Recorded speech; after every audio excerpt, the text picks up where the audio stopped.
m'appelle Sylviane Cormon, je suis responsable du développement commercial chez Informa, qui est un organisme de formation spécialisé dans les métiers du textile et de l'habillement. Je m'appelle Madeleine Florange, j'ai 26 ans et je suis au Deviane d'Anglo.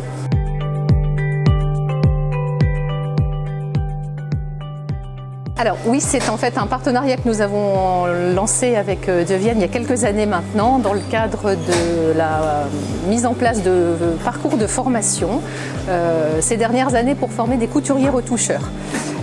Leur projet ayant évolué cette année, il est allé plus vers en fait, la création d'une école d'upcycling qui vise en fait à former des couturiers upcyclers pour travailler au sein de leur magasin.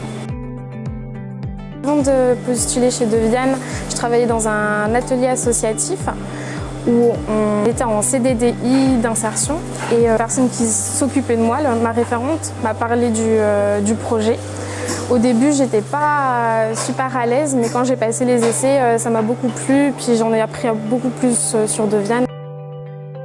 Il s'agit d'une formation qui a été montée dans le cadre d'un contrat de professionnalisation, donc un contrat en alternance, qui alterne des périodes de travail en entreprise de 3 semaines et d'1 semaine ici au centre de formation, chez nous à Roubaix.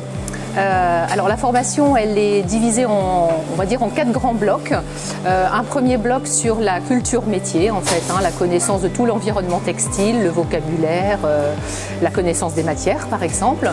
Un gros bloc ensuite, la connaissance de l'architecture du vêtement, donc où là les personnes vont avoir à connaître en fait des notions de patronage et de gradation.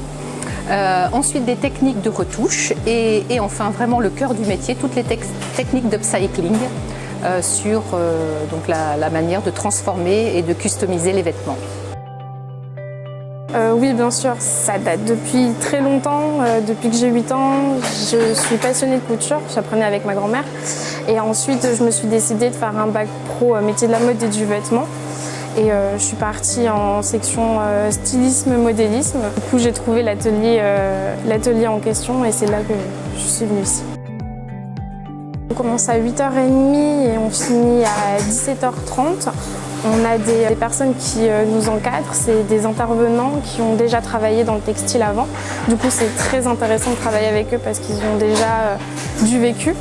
On travaille beaucoup la couture, le patronage, mais aussi on voit du stylisme, ce qui est super intéressant pour plus tard, et l'éco-conception. Alors pour postuler à la Red Academy, en fait, il faut avoir un goût prononcé pour la mode et puis avoir le sens du service client, puisque c'est pour travailler en magasin. Le Covid s'arrête et puis que nous menions l'ensemble des stagiaires aux objectifs, donc à savoir d'en faire de véritables upcycleuses, puisqu'il s'agit d'un groupe exclusivement féminin.